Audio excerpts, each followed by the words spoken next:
Welcome to another episode of my series, Mystic Minds with K Mystic, where I represent something that I like to call the mystic veil, the bridge between the seen and unseen worlds. Today, this episode will be about the popular misconceptions of heaven. A lot of people say that heaven is boring or heaven's going to be boring. So, in this episode, we're going to talk about the misconceptions that make people believe that heaven would be a boring place. What is heaven? So, in a lot of westernized religions and spiritual systems, heaven is the reward of basically a lifetime of devotion, a lifetime of following the rules and regulations of your system, essentially, right? In Islam, Jannah is described as gardens beneath which rivers that flow, rivers of water, milk, honey, and wine without intoxication. People wear silk, live in palaces, eat fruits, and eat all the meats that they desire, and they rest peacefully. The greatest reward is seeing Allah. In Christianity, it's something similar. Heaven is described as being a place in the presence of God. Revelations describes the New Jerusalem with streets of gold, pearly gates, and no death or suffering exists in heaven. The saved worship God and experience perfect peace and are later reunited, resurrected bodies. In Hinduism, a heavenly realm is ruled by Lord Indra. Souls enjoy the rewards of good karma, and texts describe music, divine pleasures, and celestial beings.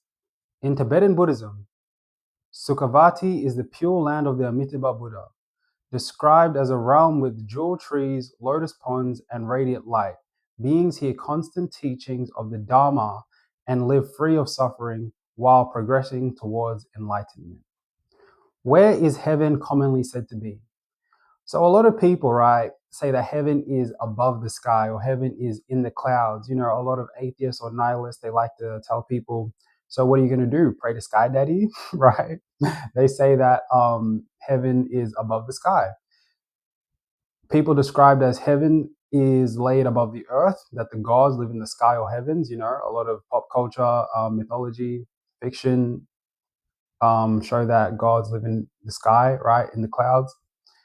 Phrases like he descended to heaven, you know, somewhere in the sky. And humans usually look upwards towards praying, right? Even if I were to pray, which I do, I look up sometimes. But there's certain spiritual practices that actually talk about your posture when you pray is very important. So some people may stand up, that actually holds a different type of energy towards your prayer. Some people may bow on your knees, or even when people lay flat on their stomachs with their head on the floor.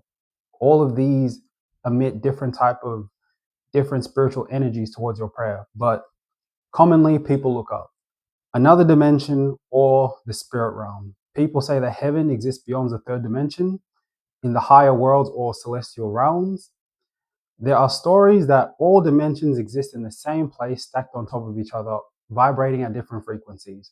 So, yes, there's some people that might say, well, heaven is right here on earth, just in a different frequency or vibration plane of existence that you can't really experience or think about. But obviously, if someone were to be in heaven, they could probably look at what you're doing, but you could probably have no idea that you're probably laid on top of heaven or below, right? Now, this is my least favorite one, not because not because it's not true, but this is like the most boring one in my opinion. Is that heaven is a state of mind or being, right? A lot of people might say heaven doesn't exist anywhere, and heaven is where you are right now. So you can create your own personal heaven here on earth. Now, the reason why it's my least favorite is because let's say you become a billionaire. You can create your heaven, but all the heavens in the spiritual system describe a place of free of suffering. If you're a billionaire, you can have a driver, right? For your car, whatever luxury vehicle you drive, that is definitely in a state of suffering. He can say something like, hey boss, you know, someone I know is having cancer. Could you be able to spare me a couple of hundred thousands of dollars for the treatment or the medical bills? You still have to hear someone's out. Okay, let me not say it like that, but you still have to basically be in a place where people are suffering. So this is why heaven not being a place or a state of being of mind is something that I personally don't agree with. I definitely believe that it's in another dimension or realm, not just in the sky, as people would say. What does heaven look like, and what is there to do?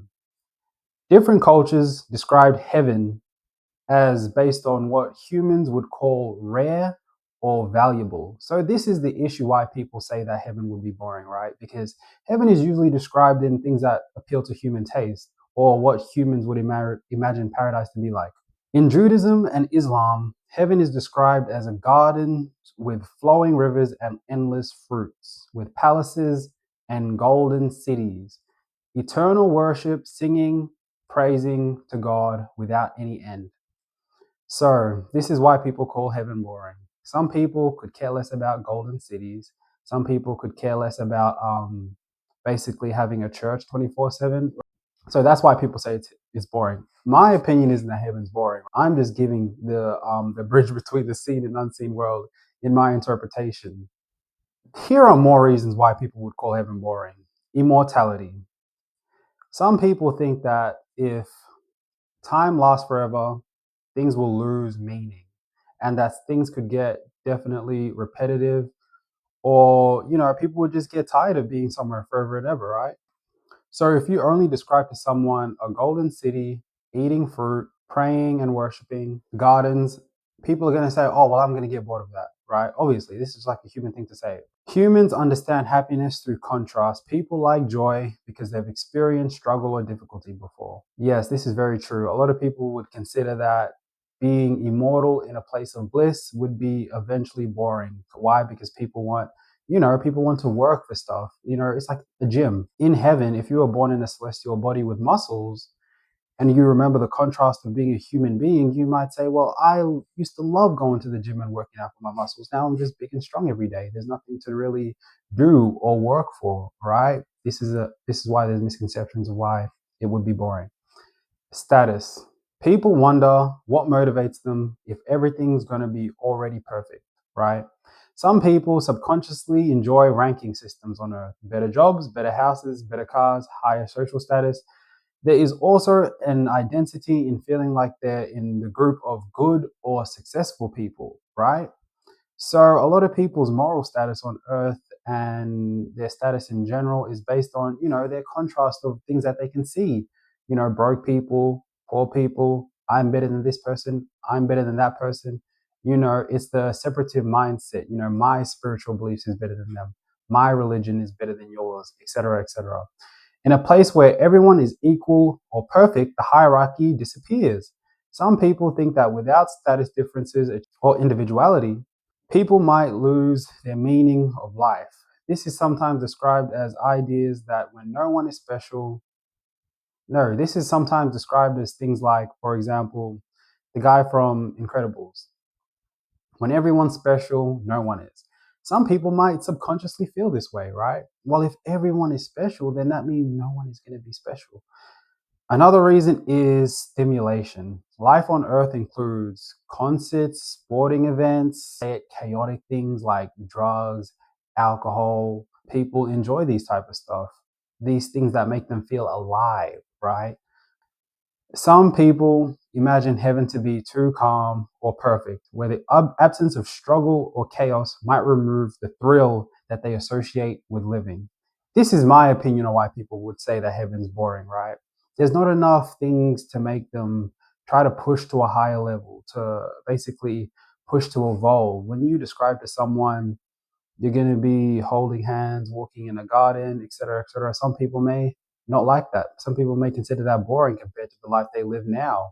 There's some people, if they were making $10 million a year, living their dream life, and you were to tell them, hey, you know, ticket to heaven's leaving in 5 seconds, yes or no, right now. Some people would say, oh, no, no, no, no, I want to live the rest of my life on earth, because they deem that better than going to heaven at that moment.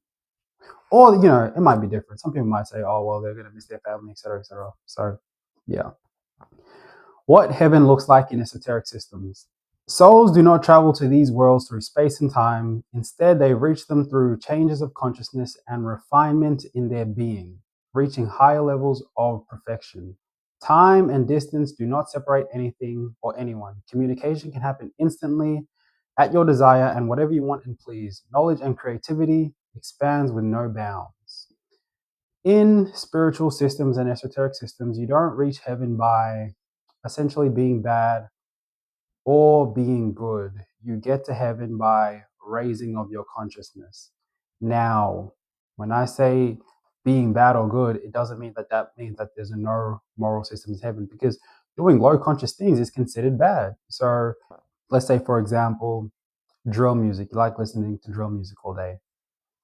While your consciousness, just because heaven isn't related to being good or bad, your consciousness definitely does not associate with a higher world or higher dimension at the time of your death. So your consciousness level would not exist with a higher dimension or higher realm. You would probably more relate with the lower worlds at the time of your death.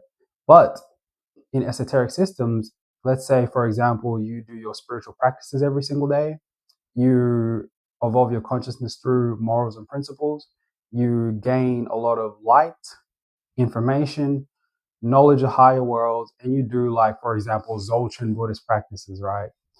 You probably would align more with a blissful place, compassion, love, joy, etc., focusing on positive things and refraining from low consciousness negative things, right? Heaven is described as many levels of reality with endless worlds and dimensions where souls meet other beings, explore creativity and spirituality, and continue learning and evolving. So, this kind of can be considered a better description of how heaven would be, instead of something like, for example, you're gonna drink wine and not feel drunk, or you're gonna be able to eat fruits and vegetables, eat your favorite steak and potatoes, right, in the garden. Having a system of different realms, dimensions that you can explore in a celestial body in an environment away from suffering is a more accurate description in esoteric systems of what heaven would be like, compared to things like, as I just described, just golden cities, right? Which I'm not saying that golden cities wouldn't exist in esoteric systems. The planets and stars themselves are not just physical objects, but expressions of intelligences and consciousnesses. If you research and study angels, a lot of angels actually have responsibilities over enforcing how creation runs. So, for example, in different esoteric systems, there would be archangels that rule over celestial bodies like Jupiter, Mars, Mercury, and based off these different energies, these angels would control an aspect of creation that ensures that these energies radiate or function on Earth. It's why a lot of people talk about astrology, right? And in esoteric systems, the stars and planets aren't just rocks in space. They are living, wouldn't say breathing, but they're conscious entities. Dr. Michael Newton, a spiritual hypnotherapist known for studying life between lives through hypnosis, discovered many different occupations and functions the soul can take on in the spirit world. He described heaven as an active place with many roles and worlds. Explorers travel across different worlds and dimensions, studying new realities. Healers repair damaged soul energy after traumatic lives. Archivists maintain vast libraries containing records of every past life. And sensory experiences such as taste, food, colors, sounds, and music, things that happen through your five senses, happen at a level extremely more potent than it would on Earth. So your five senses, plus more senses that you probably wouldn't know exist, right, in bodies outside of your physical one, is what described heaven to be like. So, for example, something like drinking a cold glass of water at 3 a.m. in the morning would feel something like, for example, I don't know, someone in a very blissful state from something very basic. So things are way amplified than it would be in your normal physical body. The inhabitants of heavens in esoteric systems: angels and celestial beings, ascended masters, souls of humans who have made it there, deities, demigods, and higher intelligences and divine entities. So, yes, heaven is a world full of inhabitants, different people, if you want to call them citizens, right? And this is why a lot of people talk about morals and principles, right? Things like swearing, right way of speech, the way that you act. I know my spiritual teacher, Brother Yosef, he talks about it a lot, right? When it comes to your spiritual evolution and your spiritual practices, because essentially the people that live in these heavens, they don't want to be around people that, for example, may swear, curse, or act a certain way. I definitely haven't acted like a celestial being my whole life. And there's probably definitely aspects of me that they probably wouldn't want to be around. So that's why I like the esoteric systems more in relation to religions or systems where you can kind of just fluke your way into heaven, essentially. And I'm not saying that any being in those systems is dumb and they're just going to let anyone in, but essentially, you don't really have to live a certain way your whole entire life in spirituality and metaphysics, right? Your personality is amplified and projected at the time of your death onto the other side. So you're not going to have a lifetime of habits and then suddenly do a 180 and now you are this perfect person, this perfect being that higher dimensional beings that have been there for millions of years want to be around, angels, etc., just because you died. You are going to be exactly the same, if not projected who you are onto the other side. So that's why I like the whole practice of evolution, shredding these lower aspects of ourselves to grow eventually at the time of our death. How souls enter heaven in spiritual systems. Some mystical traditions also describe the development of the body of light, sometimes called the Merkaba or the luminous body. This is done by a plethora of multiple different spiritual practices, but one of the best ways that people develop the body of light is by processing solar light or solar energy. There are certain practices that people can do that basically break down solar energy into your nervous system, and this builds your light body. Entering heavenly realms comes through spiritual development, evolving consciousness by overcoming trauma, negative traits, growing compassion and awareness, expanding knowledge, and developing the soul through experience. Spiritual practices aim to purify the lower nature of a human being so that consciousness can identify with this luminous body instead of the physical one. If you practice, right, having a high consciousness in your life, at the time of your death, you're gonna more relate to your light body, your luminous body. If you practice, satisfying your flesh, practicing things that satisfy your human ego, right, you are definitely gonna relate more with your physical body when you pass away. A soul reaches these realms by matching their level of consciousness and their inner state with these worlds. In other words, you do not get to descend to heaven or hell by a judging force. Instead, your consciousness naturally aligns with realms that match your level of awareness, love, and moral development. Conclusion. Many common ideas about heaven being boring come from oversimplified explanations meant to be understandable to the human mind. Descriptions like golden cities, endless singing, or perfect cities are ways of describing something more complex. In deeper spiritual systems, heaven is described as multiple realms, evolving consciousness where souls continue learning and exploring and expanding awareness in a heavenly body free from suffering and darkness. Yes, so your evolution in heaven becomes something where you are looking to reach higher levels of perfection in who you are and your soul in more luminous, expansive, and free worlds. In the physical world, you are very restricted on things that you can do. In a dimension above this, you have more freedom. And the higher that you get more access, more freedom, more bliss, more joy to do the things that you want to do, to create the things that you want to create, and live the way that you want to live. So it becomes something that you seek to expand through your own growth, through yourself and the universe. A dream about heaven and a story about judgment. So recently, a couple of weeks ago, maybe it was like 3 weeks ago, I had went to sleep and I was flying in the sky with this being right here. He looked exactly like this, Lord Thoth, right? He took me to like this hall and it looked like somewhere that someone would definitely call heaven, right? And he asked me something along the lines of, how does it feel to see like a god? And I didn't know what he was talking about, right? But it reminded me of a question. One day I had asked my spiritual teacher, I said, what makes the gods show mercy? And he had said, if you show mercy, the gods will show you mercy. And I had been asking about this because there was one time I had definitely got myself into some type of spiritual issue, spiritual trouble. And when I prayed for mercy, I was showing it, right? And I was thankful for that. So I was asking that question, like, what makes them show mercy? He took me into this room where I observed someone being judged.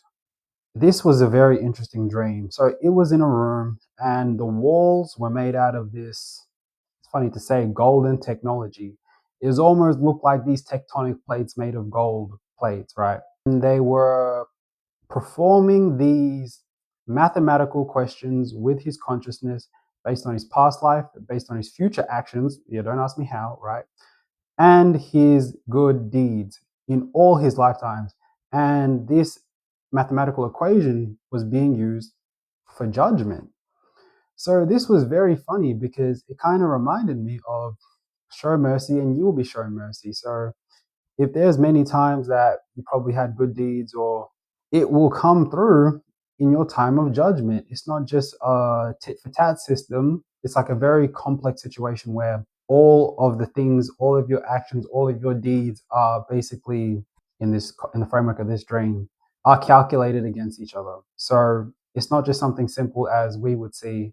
That's why he said how it would feel to look like in the eyes of a god, right? Where things aren't as simple as we think.